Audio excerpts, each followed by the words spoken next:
प्यारे बच्चों, मैं विश्वकर्मा सर हूं। जैसा कि आप जानते हैं पहले से डॉक्टर बी आर अम्बेडकर महाविद्यालय रामगढ़ से, और अब आपको बताने की जरूरत नहीं कि मैं यहाँ प्रोफेसर पद पर हूं। मैं आज चर्चा करूंगा आपको सेकेंड सेमेस्टर के सेकेंड पेपर की थर्ड इकाई पर। थर्ड इकाई में हमारा जैसा टॉपिक है पिछले बार बताया गया है वैश्वीकरण। वैश्वीकरण पर ही हम चर्चा कर रहे हैं, और इस चर्चा में हमने पहले आपको बताया था कि वैश्वीकरण क्या है, वैश्वीकरण आवश्यक क्यों है। वैश्वीकरण एक विश्व की व्यवस्था है,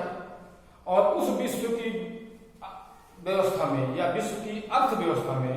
अपने देश की अर्थव्यवस्था को समाहित कर देना या एकीकृत कर देना या मिला देना या उसमें समायोजन कर देना या उस समायोजन के कारण अपने देश की अर्थव्यवस्था को समृद्ध करना, मजबूत करना, संपन्न बनाना और अपनी आवश्यकता की, अपनी आर्थिक आवश्यकता को अधिक से अधिक अन्य अर्थव्यवस्थाओं से सहयोग और सहायता लेकर के मजबूत करना। इस वैश्वीकरण का मतलब यह है कि आज का जो वर्तमान युग है, वर्तमान समय है, वो किसी भी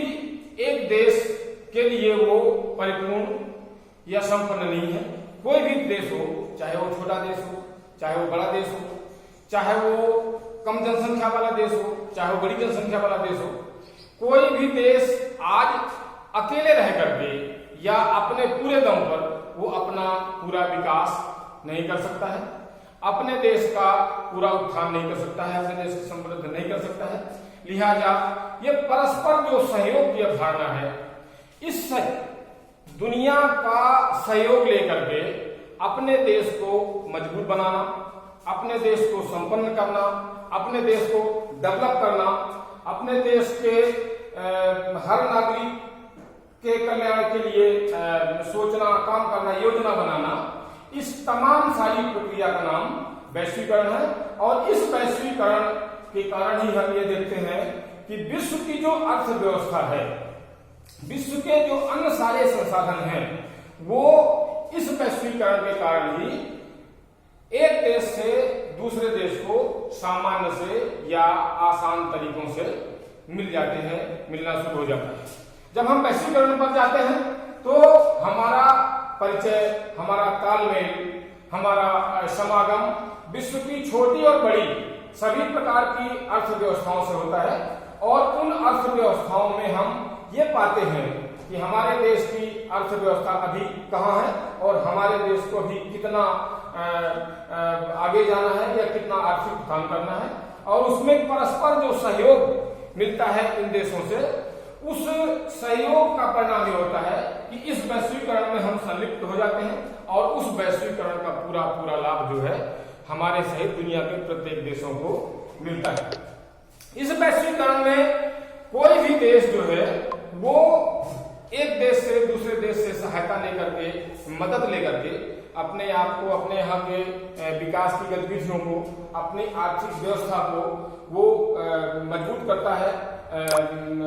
माने उत्थान को ले जाता है, अपने देश का अधिक से अधिक जो है वो कल्याण करने की कोशिश करता है। ये वैश्वीकरण का मतलब है। उसका मतलब यह है कि वर्तमान अंतरराष्ट्रीय व्यवस्था में हम अपने देश को कितने अधिक से अधिक देशों के साथ में जोड़ पाते हैं, कितने अधिक से अधिक देशों का सहयोग ले पाते हैं, और उस सहयोग का परिणाम ये होता है कि हम अपने देश की आंतरिक अर्थव्यवस्था को कितनी ऊंचाई तक ले जाते हैं। इस अर्थव्यवस्था से जो देश का विकास है, वो विकास हमारा कितना आगे बढ़ता है, और उस विकास से हमारे देश का प्रत्येक नागरिक किस प्रकार से लाभान्वित होता है। इस वैश्वीकरण का परिणाम यह होता है कि कोई भी छोटा भी देश क्यों न हो, जब वो विश्व के संपर्क में आता है तो विश्व का ध्यान उस देश की व्यवस्था पर भी जाता है, और दुनिया के वो तमाम, चाहे उसके पड़ोसी देश हो, चाहे उसके सहयोगी देश हो, उसके विकास में कहीं न कहीं वो मदद के लिए, आर्थिक उत्थान के लिए आगे आते हैं या प्रयास करते हैं। इस प्रयास में अन्य जो सारे देश हैं उसमें कहीं न कहीं उसके वो सहयोगी होते हैं और उसके आंतरिक विकास में वो अपना योगदान देते हैं। यहाँ पर हम जाते हैं कि जब विश्व की जितने भी आर्थिक संगठन हैं, जितने भी राजनीतिक संगठन हैं, दुनिया के जितने भी अर्थव्यवस्था को मजबूत करने वाले संगठन हैं, उन सारे संगठनों का प्रत्यक्ष या परोक्ष रूप से कहीं ना कहीं लाभ सभी देशों को मिलता है और भारत देश जो है वो अपना पूरा विकास करने का एक प्रयास करता है। इसी व्यवस्था को हम ग्लोबलाइजेशन यानी वैश्वीकरण के नाम से जानते हैं। जैसे किसी भी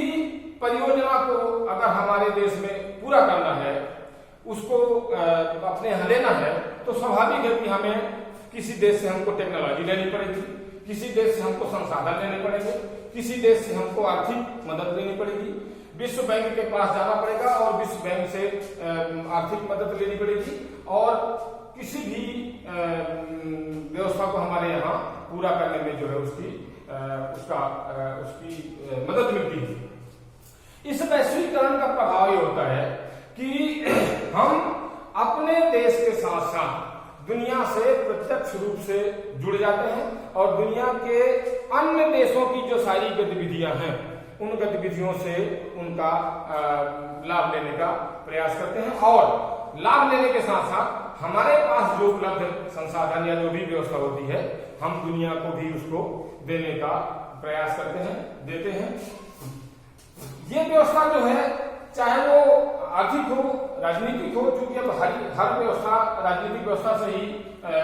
संचालित होती है, राजनीतिक व्यवस्था ही उसके लिए उत्तरदायी होती है। इस राजनीतिक व्यवस्था में जिस देश का नेतृत्व जितना जबरदस्त होता है, उसकी लीडरशिप जितनी मजबूत होती है, उतना ही उस देश का प्रभाव विश्व के अन्य देशों पर पड़ता है और अन्य देश जो है उस प्रभाव से प्रभावित होते हैं। जैसे हम अपने भारत की व्यवस्था, अपने भारत की बात करें तो हमारा भारत तो आदिकाल से कहीं ना कहीं वो विश्व में एक प्रभावोत्तक देश की भूमिका निभाता रहा है और दुनिया को अपना प्रभाव किसी न किसी रूप में वो देता रहा है। जैसे हम अगर पिछले बातों का उल्लेख करें तो हम ये देखते हैं कि भारत को विश्व गुरु कहा जाता था। भारत जो है सोने की चिड़िया था, यानी कि समृद्ध था। तो ये क्यों था? वो इसलिए था कि हमारे यहाँ की जो ज्ञान संपदा है वो इतनी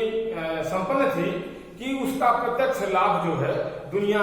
के अन्य देश लेते थे और दुनिया के अन्य बड़े बड़े दार्शनिक भारत में आकर के भारत की व्यवस्था से, भारत की शैक्षणिक व्यवस्था से वो लाभ